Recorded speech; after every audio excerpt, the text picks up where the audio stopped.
Good afternoon, everyone, and thank you for sharing your valuable time to join this session. It indeed has been an extremely good option for us to attend this VMworld 2017, and I'm sure each one of you had an enriching experience. Do we know that we spend more than 3 to 4 hours in troubleshooting and isolating a vCenter server high availability issue? According to our analysis, we found that more than 80% of the time we end up with configurational issues. My name is Pawan Naidu. I'm a senior technical support engineer with VMware Global Support Services, and I have my co-speaker Prateek Jain with me, who's a staff engineer with Global Support Services too. And we are here to talk about vCenter 6.5 deep dive and troubleshooting.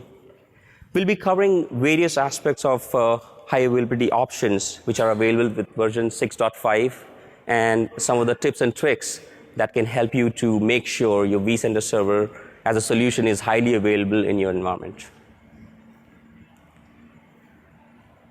Now, being a technical person, I always have a tendency to skip the disclaimer or the end user license agreement.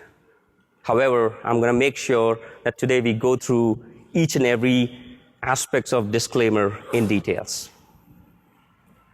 I was just kidding. I know that you guys have gone through this several times, so I'm going to skip this particular slide. All right, this is how our agenda for the day looks like.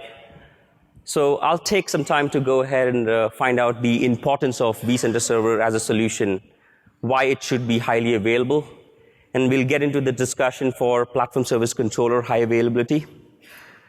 Then my coworker Prateek would walk you through the vCenter server high availability solution, which is also known as VCHA.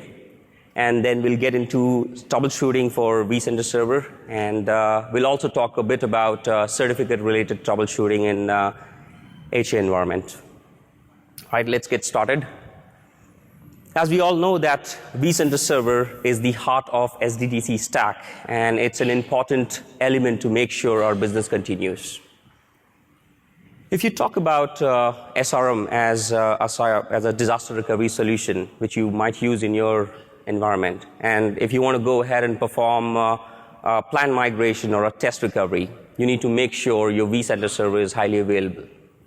Now, if you talk about any other solution that you see around the vCenter, Orchestrator, VROPS, Horizon View, Log Insight, all these components, they depend on vCenter server API for their own product functionality. If you take an example for any backup solution or third-party storage integration, they always go through the vCenter server. So in a nutshell, we can say that we must protect our vCenter server as a solution.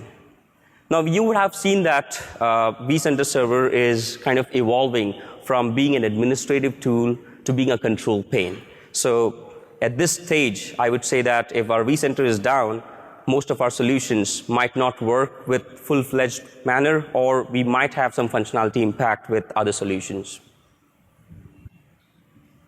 All right, so let's begin the discussion with PlatformService Controller as a solution. Now, in our discussion, you do have an option to go ahead and configure your vCenter server, wherein your vCenter server and the PlatformService Controller house in the same box. But that would not give you the benefit of enhanced link mode functionality. Now, if you have multiple sites in your environment, you must have your PlatformService Controller external to your vCenter.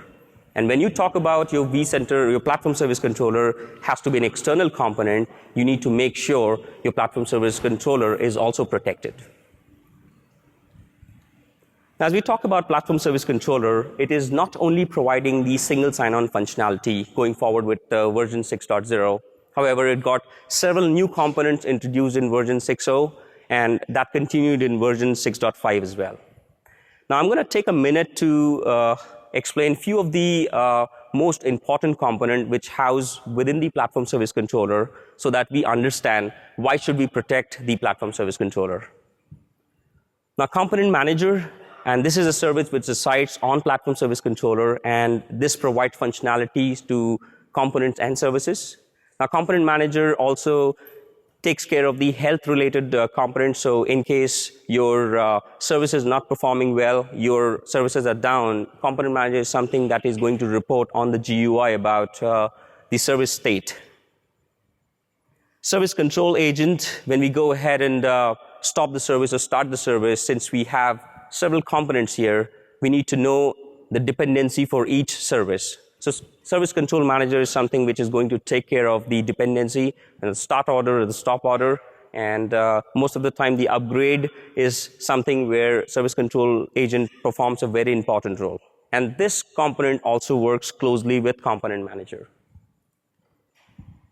VMware Certificate Authority, an important component, and it got introduced in version 6.0, and this is something that would ensure we issue, revoke, or renew the certificate for vCenter Server and any other solution that we have connected with vCenter Server. We got our VMware Endpoint Certificate Store, VEX. So unlike version 5, we used to have certificates stored on the disk, and that is going to make our job very difficult because we need to go ahead and find out where the certificates are stored. So version 6.0, we got our VEX store, which is a common store where we keep all the certificates, let it be machine or root, and it's easy for management as well. We have VMware Authentication Framework daemon, and this is something which would ensure when we connect to the Platform Service Controller for authentication, the authentication is taken care with the help of the VEX. So before the STS token gets generated, VEX is something which is going to take care of that. We have VMware HTTP reverse proxy. This is something works on port 443, and this component is common for vCenter Server and Platform Service Controller. However, when you have your Platform Service Controller external, you would have reverse HTTP proxy working on the Platform Service Controller as well. And this is a common point for all the services to come and interact. So any service that is interacting with the Platform Service Controller hits on port 443, and internally it redirects the request to the requesting entity. We have our licensing services and global permissions as well, which are residing on the Platform Service Controller. And these components, they replicate with other nodes in the cluster. So this makes us feel that vCenter Server or Platform Service Controller as a solution has to be protected all the time.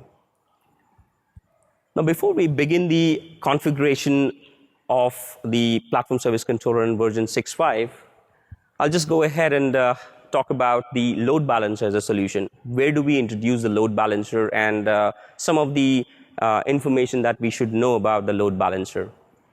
So when we talk about load balancer as a solution, if you want to deploy it, you need to make sure that you need to have one load balancer for each site. So let's talk about if you take an example of 2 different sites for your environment. So each site has to have a local load balancer deployed, and that is going to protect your Platform Service Controller, which are available in the same single sign-on domain. So you might have 2 sites and both are within the same single sign-on domain. However, with the sites, you have 2 different sites. So each site would have a local load balancer configured. We do not support an option of global load balancer. It has to be local to the environment.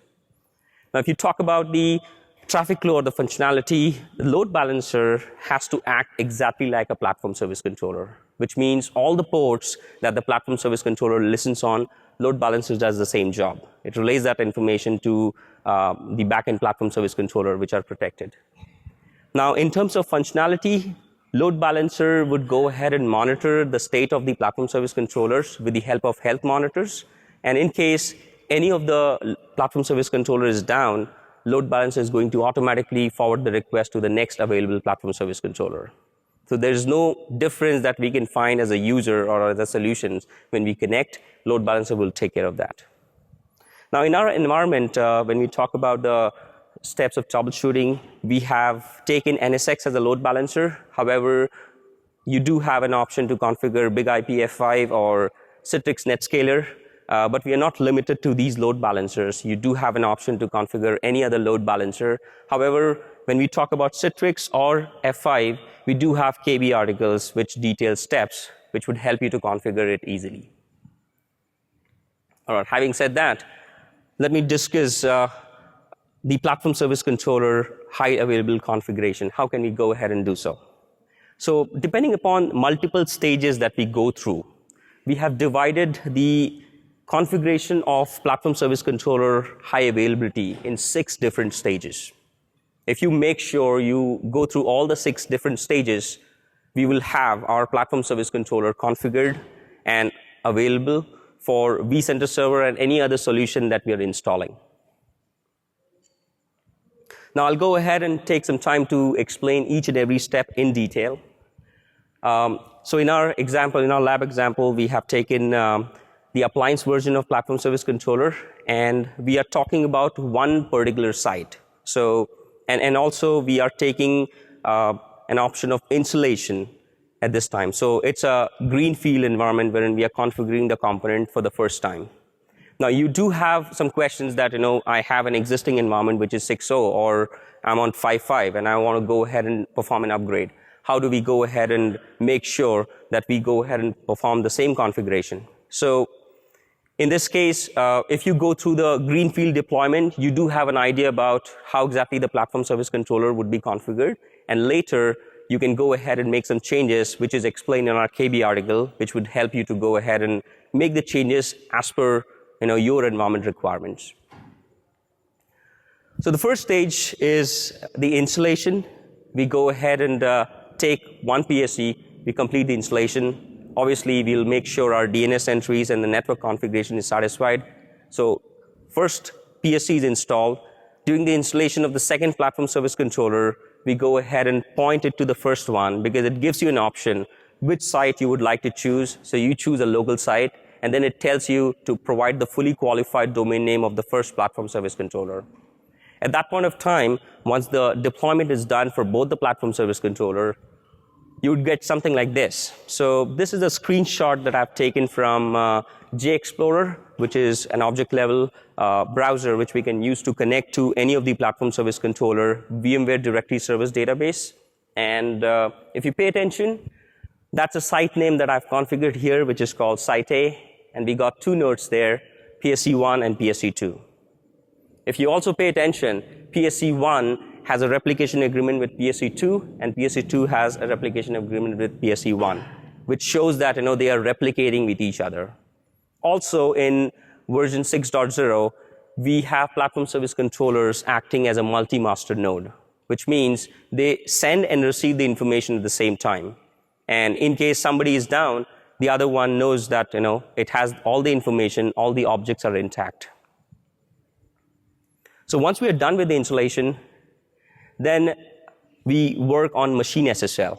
Now this is a change that we introduced in version 6.5, which is pass-through.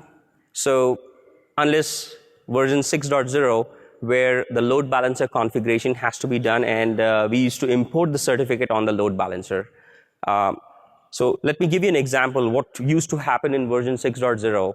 So when you connect to the load balancer, let's say a vCenter is connecting to the load balancer to request for authentication, and you logged into your web client. So what used to happen is we used to connect to the load balancer VIP, and the VIP would go ahead and do an SSL offload, which means this connection is getting offloaded on your load balancer, and your load balancer certificate would come into picture. It would go ahead and encrypt the information again and forward that to one of the available platform service controller.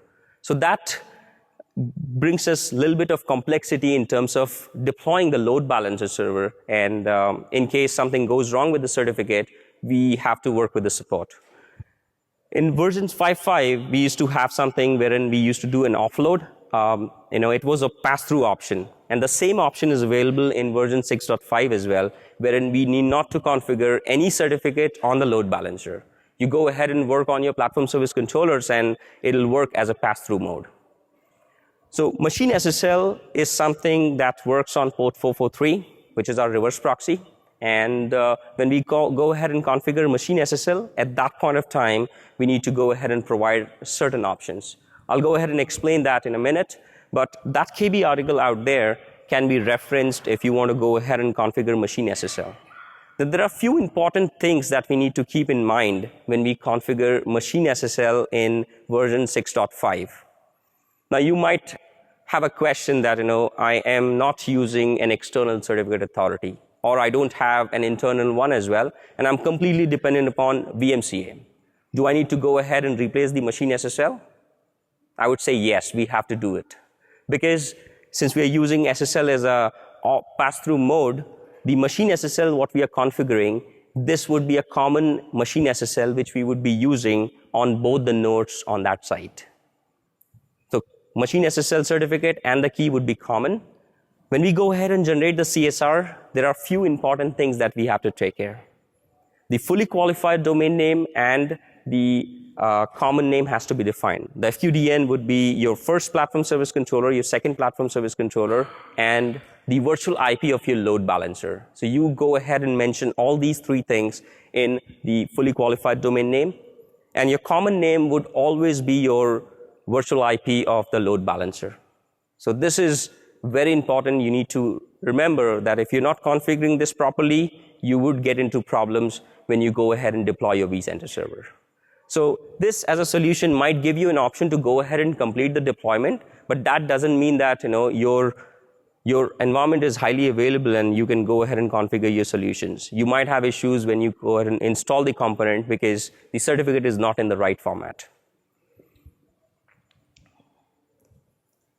Now, once we are done with the configuration, I've just taken a snippet from my lab example here. So if you pay attention, the subject alternative name has all the three fully qualified domain names, PSC1, PSC2, and the load balancer VIP.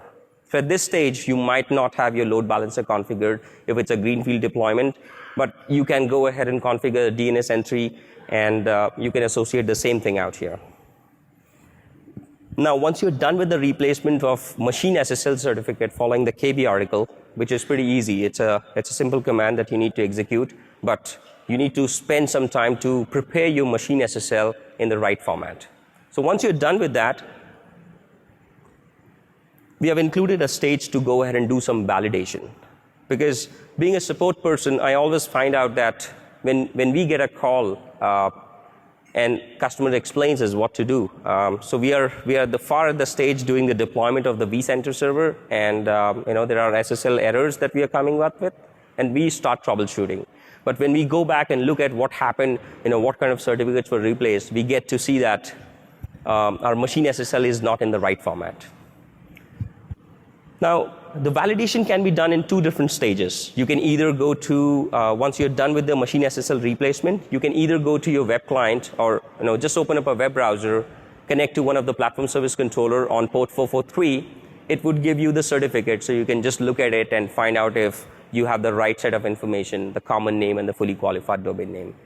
But we can get the same information from the certificate manager logs as well. So the log is located at the location you see out there. If you see at the bottom, you have the DNS entries created there. So those DNS entries are just the first one, the second one, and the virtual IP of the load balancer. So that shows that the configuration is idle and we are good to go. So this gives us a feeling that our machine SSL is configured properly. Now, once we are done with the validation, we can get into the load balancer configuration.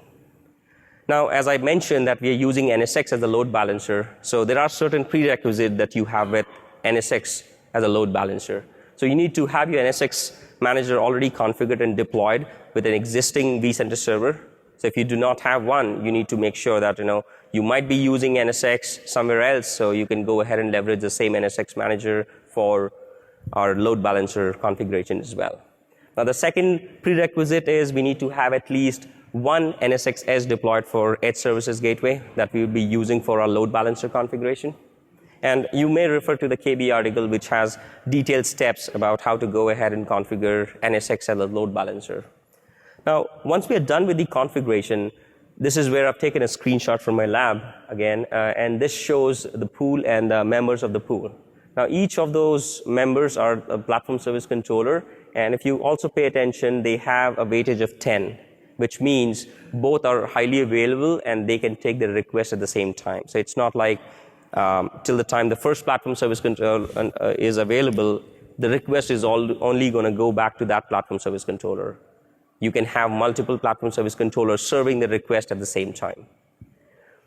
So once we are done with the load balancer configuration, as I mentioned, we did not go ahead and create any certificate for our load balancer, which means we can simply do an offload. But how do we make sure that the load balancer is exactly doing the offload and we get the same certificate which we replaced on the machine SSL on the wire? So to check that, we got another certificate validation stage out here. And this can be done on any of your platform service controller. So you connect to the first platform service controller, and you list the store for machine SSL certificate. So that is going to tell you what is the machine SSL you actually have on your platform service controller, which we have just replaced. Now, once you get that information, the second command is just an open SSL command that you're using to connect to the load balancer, and at that time, you go ahead and get a certificate. Now, I've just done a screenshot taken from my lab again, and if you pay attention, both the outputs are showing the same certificate. So the keys are exactly the same. That shows that your load balancer is actually offloading the connection back to one of the available platform service controller. And that gives us the feeling that our load balancer is doing the right job. We can proceed further with the rest of the configuration. Now, if you miss this and later you get to know that you have a different certificate that you're getting when you connect through the load balancer, we are in difficult situation because we have to again roll back and find out where did we do the mistake. Now, once we are done with this, the last step out here is to go ahead and update the config and the endpoint. So those are the two Python scripts that you can use from the same KB article, which would help you to go ahead and update the configuration. Now, the first Python script, the SSO config, it is something that has to be executed on both the platform service controller nodes, because this is where we are updating the VMdir database with what is the virtual IP of the load balancer. Now, the second Python script that we have for lookup service endpoint, now that is something that we have to execute only on the first platform service controller, or we can choose any of them. It doesn't matter PSE1 or PSE2. However, we just need to update it on one of them because the lookup service endpoints are replicating with each other. So it's only for the common site, we just go ahead and update on one of them, and that same change would be replicated to the rest of the platform service controller. So those are the two screenshots that I've taken for the command that we need to execute there. And if everything goes fine till step number 5, step number 6 would give you an option to go ahead and update the config and the endpoint. So that brings us to the conclusion and how exactly the platform service controller should be configured. So let's summarize it once again so that we remember those 6 stages. So we go ahead and do the installation here. That's the first stage. Make sure our platform service controllers are properly replicating with each other. Then we get into the machine SSL. Go ahead and configure your machine SSL, no matter if it's an external platform service controller, or I'm talking about external certificate authority or an internal one, or VMCA, we must replace the machine SSL. And that machine SSL is something which is common for both the platform service controller. Then we do a validation for the machine SSL if we did the right replacement. Then we get into the load balancer configuration. And then we do another validation to make sure we get the right certificate going through the load balancer. And finally, we go ahead and update the config and the endpoint. So with that, I'll just hand over to Prateek to discuss the vCenter high availability. Hi guys, how are you doing today? Yeah.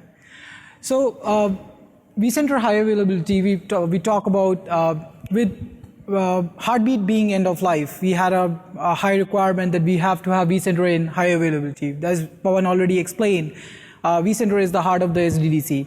Now, if vCenter is not available, multiple solutions that we have are basically sitting around. So we cannot do any more deployments from Vue. We cannot have virtual machines manageable. We have to connect to an ESX host directly. So let's talk about high availability as a solution. So in vCenter high availability, it's a 3-node architecture where we have an active node, a passive node, and a witness node. The active node is the one which serves the client requests. The passive node, it takes over the role of the active node if there is a failover, and the witness nodes act as a quorum node.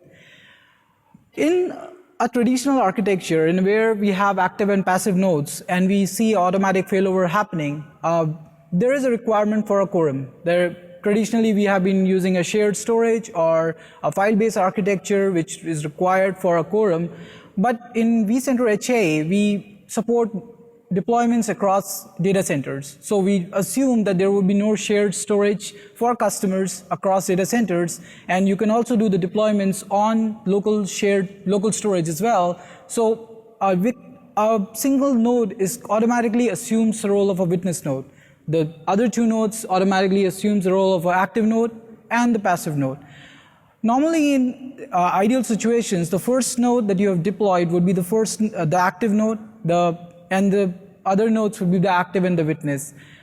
There are multiple ways of deployment that you can do. There's a manual way and there's an automated way. We will talk about that later.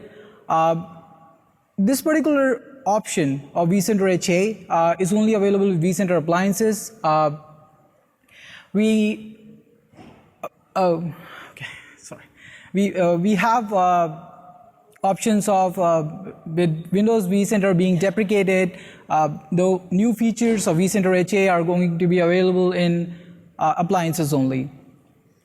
So the state of the vCenter HA, as in the active node and the passive node states, are replicated between the nodes through a PostgreSQL database replication, which has been there for years.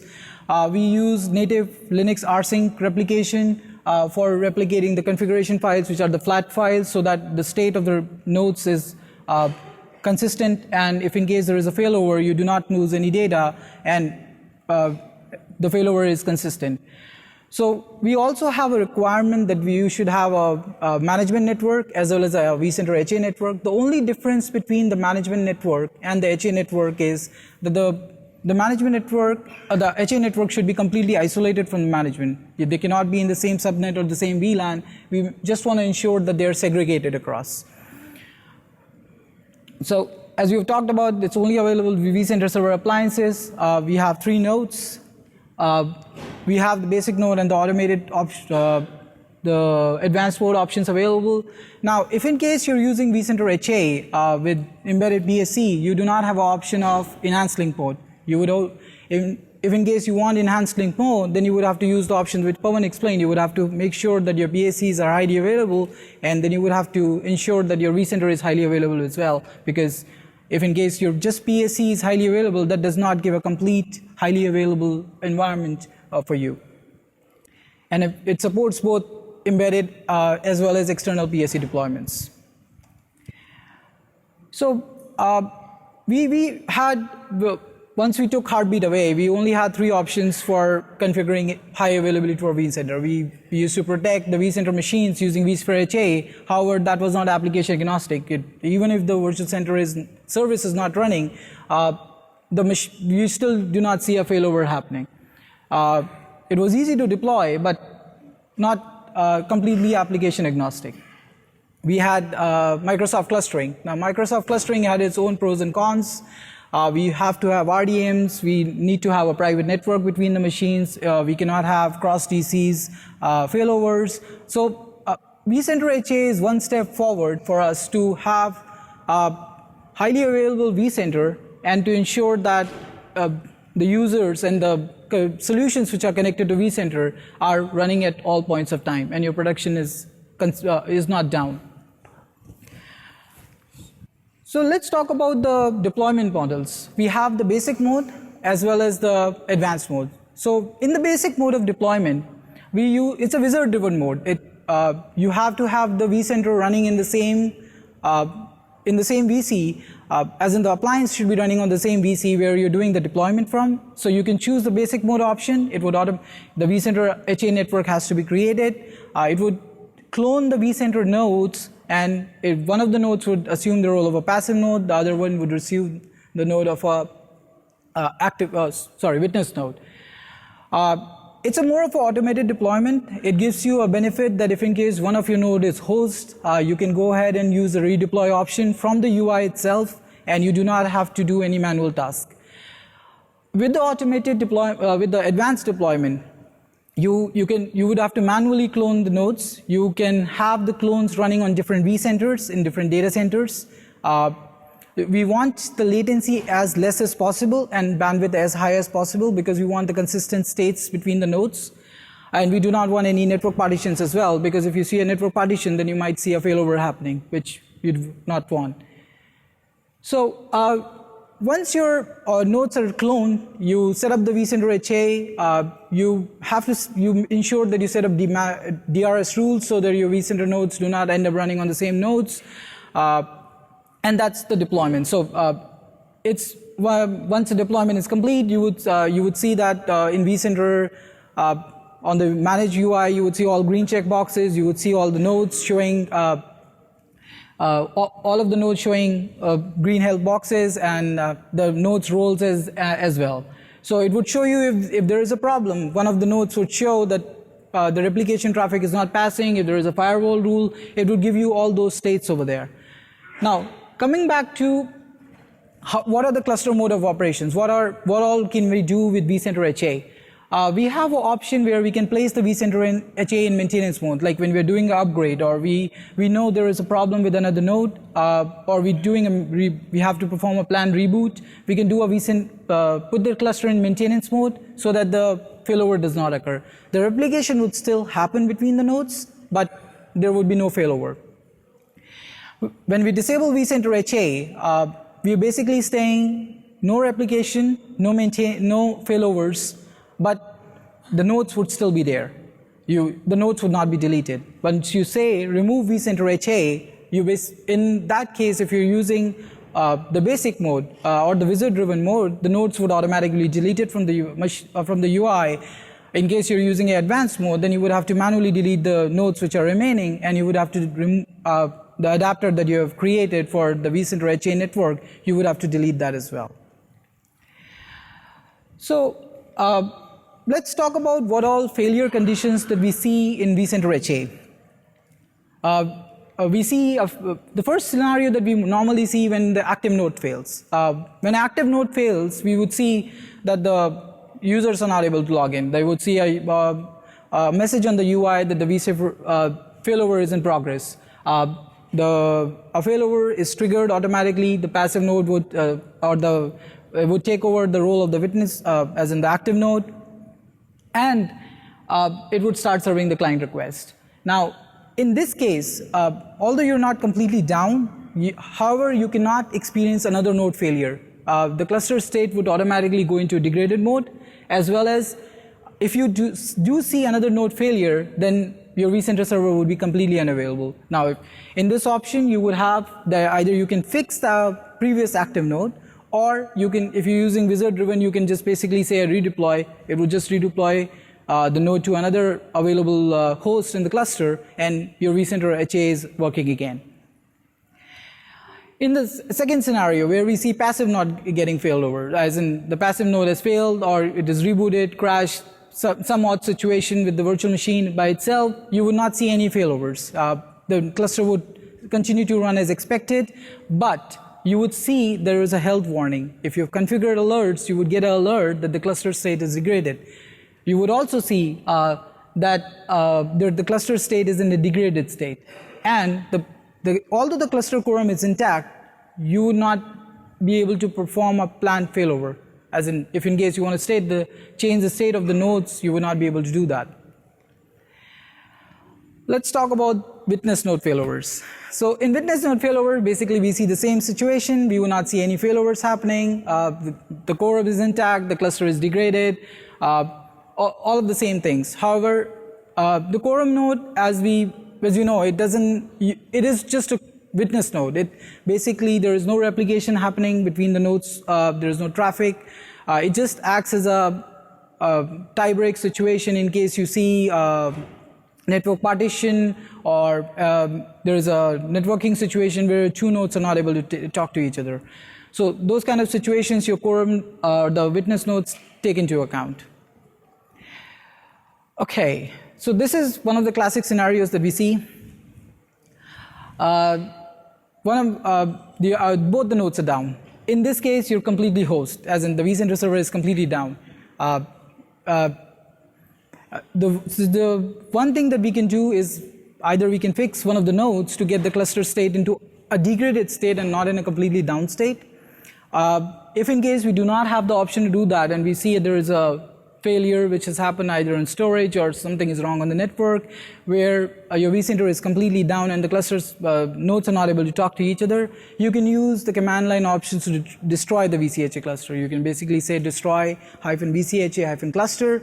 It would destroy the VCH cluster, and the current one on the node which you're running the request from, that would take the role of the active node, and it would the vCenter services would start up. Now, that command we only suggest in situations where we have to get the vCenter up and we do not have any other options. However, we would still suggest that we get the cluster quorum intact in order to get the vCenter up and running. Okay. Okay, so let's talk about upgrading nodes in a VCHA cluster. So we've talked about, we've seen that when we upgrade vCenter server, your vCenter server services are unavailable. Users are not able to log in because the upgrade of the vCenter restarts the vCenter services, or you have to reboot the machine, or there's some kind of patching involved which you have to do. So in those kind of cases, vCenter HA plays an important role because you can place the cluster in maintenance mode. Once you identify the nodes in the cluster, which node is the active node, which node is the passive, and which one is the witness, you place the vCenter HA cluster in maintenance mode. You get the patch ISO, whichever patch that you want to install it to. You patch the witness node first. You go ahead and patch the witness node, reboot the node, ensure that the patch is installed correctly. Then you patch the passive node. Once the passive node is patched and you're ensured that the services which are required to be started on the passive node are started, you do a planned failover. Only in this particular point of time you would see that the users are not able to connect to the vCenter server. There would be traditionally that we have seen that it takes about 4 to 5 minutes for the services to start up on the vSphere UI. However, if you're connecting any API clients, they take about 2 to 3 minutes. Now, that depends upon the size of the inventory as well as the latency between the nodes and the bandwidth between the nodes as well. Once the failover is done and the users are able to log into the vSphere client, you go ahead and patch the last node. Once the last node is patched, your patching is complete. Okay. So let's talk about troubleshooting certificate issues. Now, certificate has been a very interesting topic all along. We do see usual requests coming from customers that they want certificates, they want a secure vCenter, as in the security team does not want them to be sending emails that you're using a default certificate or you're using a very old certificate. So what we recommend that in case you have a stringent requirement that you have to have certificates replaced in a VCHA cluster, you do the certificate replacement before you start the VCHA deployment. So in that case, your certificate endpoints or the certificates which are stored in the VEC store would automatically be replicated to the other nodes when you're cloning the nodes or you're doing a basic node deployment.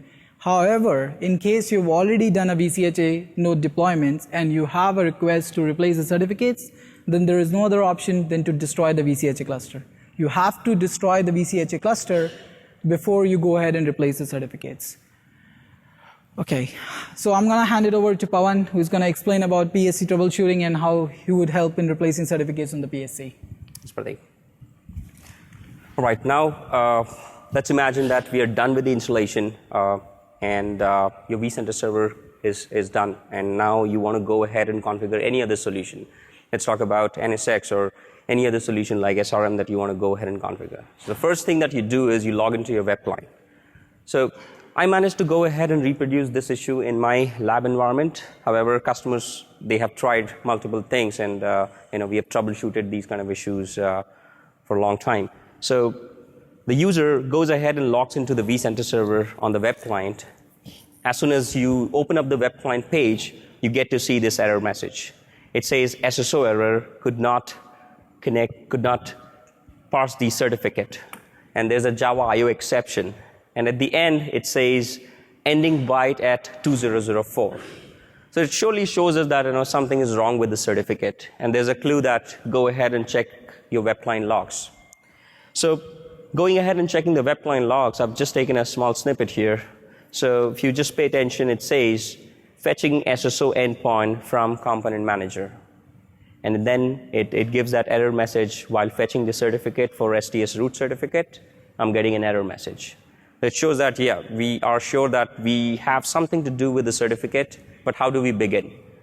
Now, when we have configured our components already, it's going to be difficult to navigate back and find out where did we do the mistake. Now, as I said, going forward with version 6.5, we are doing an SSL offload, which means the load balancer has no certificate, which means it's directly going to one of the platform service controller, and the certificate that we are getting is having some kind of issues. So that's clear that we need to look into our machine SSL certificate. Now the next slide here, I've taken a snippet from JExplorer again.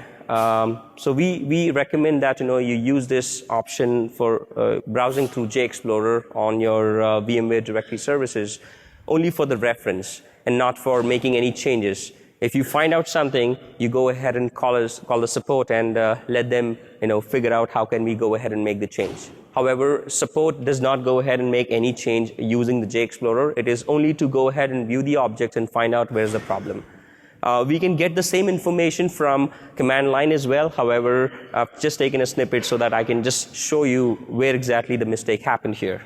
Now, I've just taken a SSO endpoint there. So if you see at the top out there, it gives you the SSO endpoint. And I've just highlighted the certificate that we were using.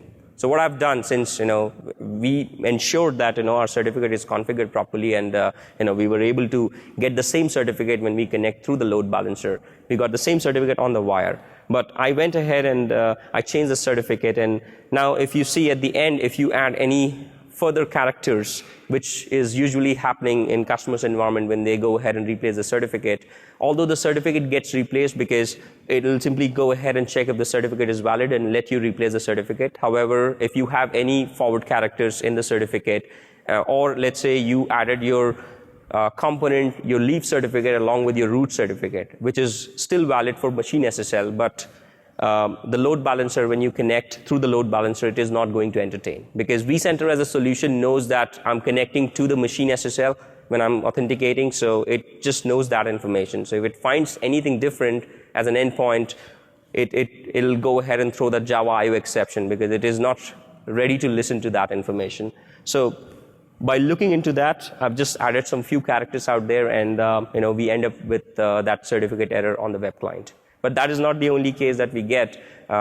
In version 6.0, we had many cases. However, the iteration has reduced with version 6.5. But yes, we do have customers approaching us for various kinds of queries related to their existing environment, let it be 5.5 or 6.0. And we are helping them to create a plan of action. So one piece of advice, if you want to go ahead and implement high available solution for your vCenter or platform service controller for the first time, go ahead and approach the support, get the proper plan of action, get it reviewed, and then proceed further with the implementation. As we all know that we can take backup snapshots and proceed further. But planning is something which plays a very important role when we talk about vCenter server as a high available solution. With that, it brings us to the conclusion. If you have any questions, we are open. Okay, thank you. Right, so we thought of if you don't have any questions, we'll just go ahead and ask some questions, and we have some books around, so we wanted to go ahead and share that. One question that I'm going to ask, and if you can go ahead and give me an answer, I'll get a book for you. Since we talk about platform service controller, as a solution that we can configure for highly available solution behind a load balancer, so can anybody tell me the main difference that we have introduced in version 6.5 in the load balancer, which was not there in 6.0 in terms of certificate? Yes, gentlemen. Sorry? Yep, in terms of certificates. Yes, sir. Absolutely correct. So here you go. So pass-through is something that we've introduced in version 6.5, which was not there in version 6.0. Right, over to Prateek, if you have any questions. I'm open to questions, if in case you have any. Yeah, the question is, with the upgrade, yep, when you have HA configured, okay, you said upgrade the witness, upgrade the passive, and then do a failover. There's going to be downtime when you do the failover. Yes, that is correct. So why not just disable or just remove HA, upgrade, and then enable HA again? Is that another viable? That's another viable option. So you upgrade once instead of 3 things? But in case you have done a basic mode deployment, that's easier for you to go ahead and do, as in break vCenter HA. But in case of customers who have done a deployment across data centers, they do not want to delete their virtual machines, as in they don't want to start over again. So we have the option to upgrade the VCH nodes by itself and not just remove vCenter HA and then do it. But Roger. if in case you want to do it a basic mode, then destroy VCH cluster and then redo it, that's also That's there. viable as well? Yeah, Okay. that's viable as well. Yeah. You had noted before that one of the benefits of VCHA was the ability to have the passive node in another data center. Would you recommend doing that or against that? See, in case you have in another data center, it's doable, but you would have to have similar DNS. So what we usually see is that in case of one data center, you have a DNS, and the second, your L2 is not stretched. So that's another problem that we see in customers' environment, and we recommend that you have at least a stretched L2, or the latency between the nodes is very less, so that in case you're doing a failover, the services do start up and your permissions and other things are not lost. Got it. Thank you. Yep. Oh, go ahead.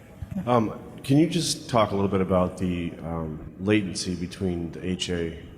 Okay, so what we What's recommend. recommended, or any kind of tips on that? Because across sites, maybe thresholds or. So what we recommend is we have a 10 milliseconds latency between the nodes. However, you can go to 20 milliseconds. You see, we have the VCHA performance guide available, in which we talk about what is the benefit that you get with less latency, as when the benefits that you would get with higher latency.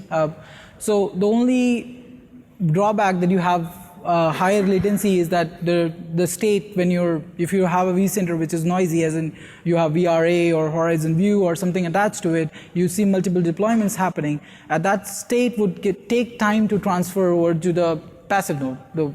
That's the only thing that you have to take into consideration. Yeah, sorry, go ahead. I think you mentioned that there's a way to deploy the PSC Service Controller with the NSX as the load balancer. Yes. So does it imply the PSC is actually in a management cluster by itself? Because without a vCenter, you don't have NSX, right? Right. So you have to. Yeah. I want to see if you can clear up that point. So we were actually discussing about it, and since we said that that is one of the prerequisites. So if you already have NSX as a solution for your data center, for the greenfield deployment, of course, that is not an option because we need to have our vCenter. So first you go ahead and have your NSX configured and deployed, and then you proceed further. So that brings us to another dependency that an NSX has to be deployed first, which has a dependency on the vCenter. So you deploy your vCenter first, and then you proceed further with the configuration. So we have another option for that as well, is that what you do is you deploy an embedded PSC in a vCenter. You register your NSX manager to it, deploy the edge over there. You have the management cluster ready. You go ahead and deploy another PSC, join it over there, or you deploy another set of two PSCs. You ensure your edge is acting as a load balancer, and then you move the services from this PSC, as in the embedded PSC, to the external PSC. That option is still there if in case you're in a position that you just want a clean slate and you do not want to deploy a vCenter and then go from that vCenter to another vCenter. Because there's another concern that if you actually, I get what you mean, but if you actually deploy the PSC with the NSX in the same environment, so if the PSC anything wrong, then you can even get back to your vCenter, right? Would it be because everything is in one domain? Yeah. So for that state, usual problems are there in case, let's say you have an embedded PSC and then you are moving the services and the services do not move, then you're in a completely broken down state. For that, we do recommend that you take backups.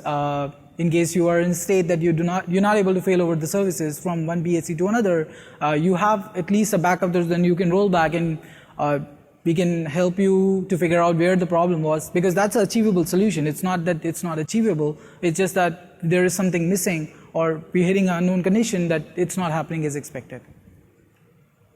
Yeah, thank you. If you're doing a vCenter HA cluster, can you speak a little bit about another session they mentioned? If you're doing a stretched metro cluster, you could do the thing across, you could have the partners across sites, the nodes across sites. But they also mentioned putting a witness in a third site. The only problem with that, correct me if I'm wrong, is if your WAN links go down, then vCenter is going to go down because your three nodes are in different sites.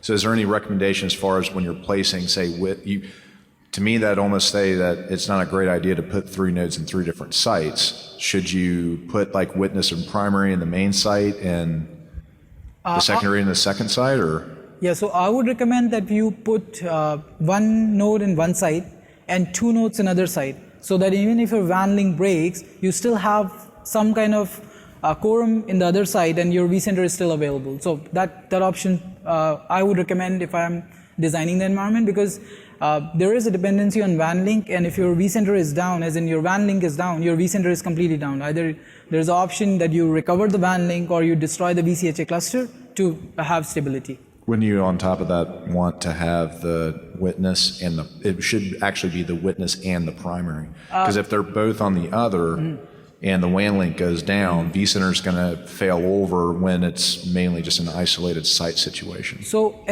what would happen is, let's say there is your active node is in first site, your passive and witness are in other site, and there is a WAN link breakage, so the active and the nodes are not able to talk to each other. That active node would automatically be removed from the cluster, as in the cluster state would automatically become degraded, and the passive would automatically become as primary. In case it does not, then you have an option in the vSphere, as in on the console, that you can do a VCHA reset primary. So when you do a VCHA-reset-primary, that particular node would automatically become the active node. So it would basically say that I'm assuming the role and start the services on this one. Right, but all I'm saying is you're saying put two nodes in one site and one node in the other, but you really want those two nodes in the same site to be primary and witness, because if it's secondary and witness, yes, that is correct. WAN link goes down, vCenter's going down. Yeah, so primary and witness, or either passive and witness. So either of that would be help. Right, that's what I'm getting at. Shouldn't it be primary and witness, though? Because if you do secondary and witness in the same site, WAN link goes down, you're going to cause a failover. Yeah. If it's primary and witness, secondary gets isolated, vCenter stays up just because of a WAN link. Yep. Yeah. That's more helpful. Yeah. Thank you. So I had a lot of trouble implementing certificates because we have two intermediate certificates. And I'm not sure exactly how I resolved that. It would be better to get better instructions. And so I think I ended up having to do a combination of installing the intermediates in the VECS, Yes. but then you also, on some circumstances, have to load them just right when you use the command line tool. Yep. So if you're using an intermediate, so is it something that is internal to your organization, the PKI? No, it just It's has external. to do with I'm at a university and Incoming provides certificates, but they're two intermediates to use them. So this is something that you can do, like VMC as a subordinate that you can deploy. So which makes that your VMCA certificate becomes one of the issuing party in your existing PKI infrastructure. Once you're done with that, there are a couple of steps that you need to remember in order to configure VMC as a subordinate. So during the load balancer implementation, if your question is so specific to we this, weren't actually creating a new subordinate. That our actual signed certificates from the signer come with the intermediates. Absolutely. In that case, in that case, what you can do is you have all the three certificates, as in the actual certificate and the whole chain. You can load the whole chain in the VEC store. So when you're replacing the actual certificate, it understands that the chain is still there, and it would let you replace the certificate. I think that would be an ideal solution for you, because you don't want to set up another subordinate CA, which we see a usual request from a lot of banking customers and universities as well, because they have certificates from external authorities. So yeah, that should work. Right, and I did some of that, but it seemed that when you loaded the machine certificate, you still had to include the intermediate so that it got passed out when a client went to it. So you have an option for bypassing completely, and you can just go ahead and replace your machine SSL, from coming from your PKI, and that would not have anything to do with VMCA. But excuse me, you do have an option to include that as well.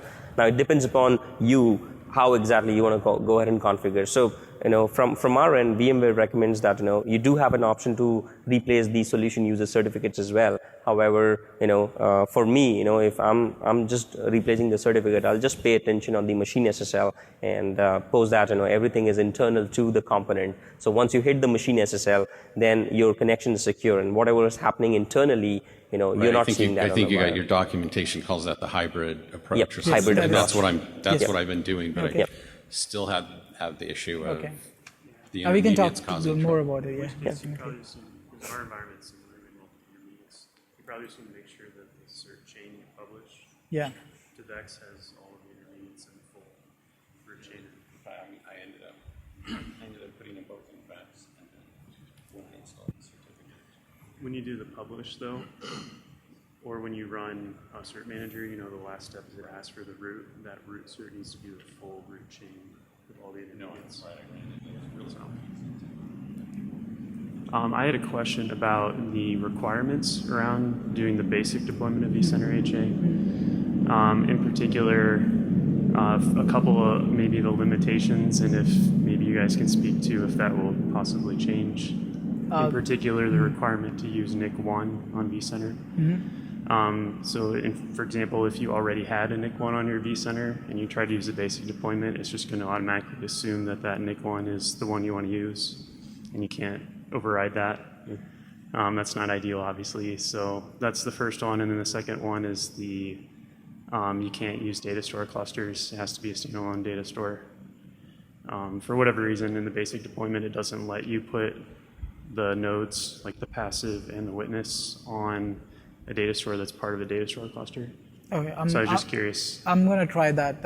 I've not come across that situation before, the one that you're talking about, the storage DRS clusters in basic mode. So if that's a limitation, I think we have to get that removed. That's not an ideal limitation. We should not have that. It's just when you're going through the wizard, it says when you try to pick a data store, it won't let you pick one in the data store cluster. So, yeah, we can work on that. So if in case you can provide your details, we can drop an email once we discuss that or with our engineering team, and that sure is an option that we should remove it. I think that's not ideal. Did we test it? I don't think so. I think so. We didn't test it with the SERs clusters. We're basically doing data store level deployments because that's usually we see customers having requests to deploy it on local data stores. So I think we didn't do it on SDRS clusters, but if that's a limitation, we should definitely remove it. Yeah. And then specifically for the NIC part of it, I'm assuming you're aware of that.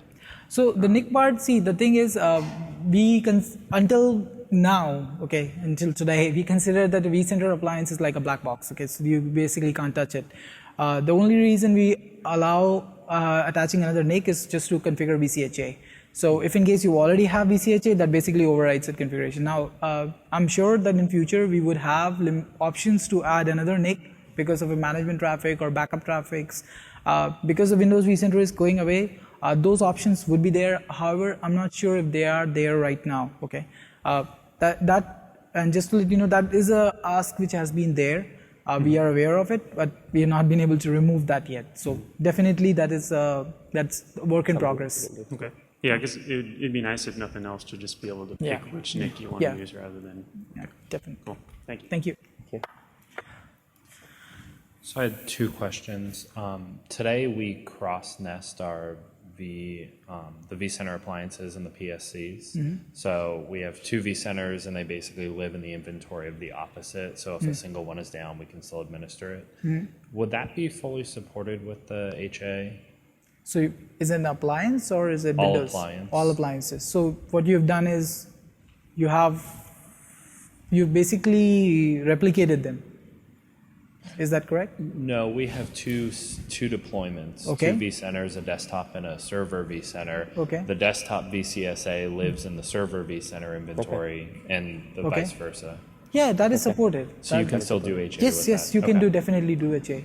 So you can do so you would have to do an advanced mode HA. You have to tell, as in when you're doing the configuration, basically you have to tell that this is the IP address that I want to use for my HA network, and you have to specify the nodes, and then you should be able to do that. Okay. Because basic mode does not allow you to go ahead and do that, and that's the dependency wherein you need to have it on the local So vCenter. in the basic mode, basically all your nodes will be running in the same data center, as in the same cluster or the same data center. So it should be part of the same VC inventory. However, in automated mode, you can have it across data centers, across different vCenters in the same vSphere or local domain. And then my second piece, so we're still on 6.0, and we have a fairly complex deployment, multi-sites, multiple PSCs, multiple VCSAs, and we had to go with the intermediate subordinate CA for issuing. And what I'm hearing is if we go to 6.5, we're probably better off moving away from that to more the hybrid approach. And my concern is about getting there. I already understand we can't go straight from 6.0 to 6.5. It'll have to be a net new appliance and a migration. With that migration, though, would that bring over the intermediate cert, or would we have to start over? No. So I would suggest that we fix the certificates in 6.0. In place? In place. Okay. And then you go to 6.5. So if you've done hybrid approach, then what you can do is you can invoke certificate manager, replace the certificates for machine SSL, use the certificate manager to replace the certificates, but reset the certificates so that these are default, so that your VCHA is not, as in the VMCA is not being in use, and then you can upgrade to 6.5, because it's easier to clean up, as in before you start the upgrade, rather than things falling apart after the upgrade. Great, thank you. Yeah, no worries. One other thing I was going to ask is like a feature request. If you guys can figure out add in the ability to roll back from an external PSC back to embedded, because 2 years ago it was very, very, very highly suggested. Like you really need to do external PSCs because of certificate problems, and now the HA stuff is way more complicated if you're doing external PSCs for some customers that. Literally the only reason why I recommended to go external PSC was to avoid issues, because they're 5 servers, 10 servers, whatever. We really, really need that now to go back, because a lot of them are doing Enterprise Plus. They've got distributed virtual switches, all that kind of stuff, and there doesn't seem to be any real need. Correct me if I'm wrong, any of those issues with external that you should have gone with an external PSC in 6, those have all been taken care of now. Embedded is perfectly fine? Perfectly fine, yep. Okay. Yeah. So as of now, there is no, I am not aware if there is any plan to what you're asking for. However, I'm going to take that feature request. That's a very valid ask, and I think if we have asked customers to move from to external, and then now we are supporting VCHA in both embedded and external, we should have that option as well.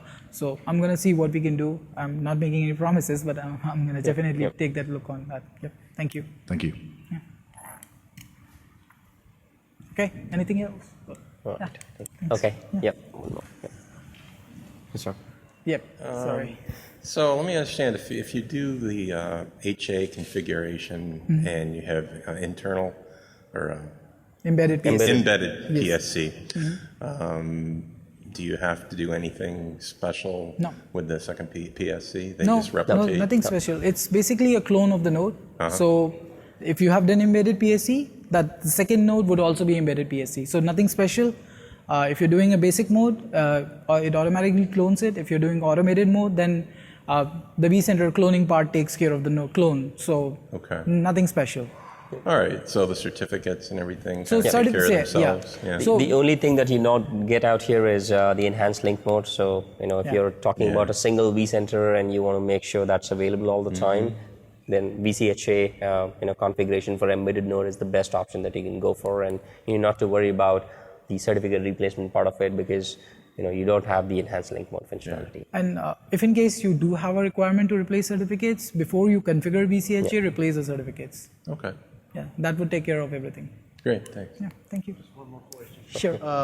On the PSA vCenter, if I enabled vCenter HA in there, but if I have NSX, it should work, right? I don't have to register, still be mapped to one. Yes, HA that is correct. just So see, in vCenter HA, we have a public IP and not a public IP, a management IP and a management FQDN. Yeah. And all your solutions are getting attached to that management IP and the management FQDN.